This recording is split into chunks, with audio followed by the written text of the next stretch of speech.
Odamlarda eng ko'p yolg'on ishlatiladigan kasblardan biri nima bilasanmi? Xo'sh, qanaqa kasb ekan? Ular mebel ustalari, ularni ertaga kelaman degani taxminan haftani oxirlariga borib qolaman degan ma'noni anglatar ekan. Lekin qaysi haftaligi noma'lum. Shkafni yig'ib bo'lganda doim ikkita vint ortib qolar ekan, ustida uni zapaskasi deb berar ekan. Lekin o'zi komplektida zapaska vint bo'lmaydi. Значит, qatgada tiqilmagan. Bu mebelni yig'ish oson degan ustida kamida 5 soat qolib ketadi.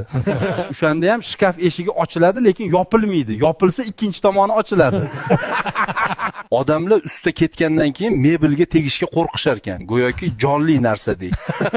Uni nomi shunchaki qimirlatmaydigan mebel, lekin u aynan qimirlatish uchun turgandek. Bu divan lekin zo'r yasalibdi, umuman g'ichirlagan ovoz chiqmayapti, qara. Buni nafis mebelga zakaz bergan edim, 2 kunda deyishgan edi, vaqtida qilib berishdi. Bularning afzalligi ham shu, vaqtida qilib berish.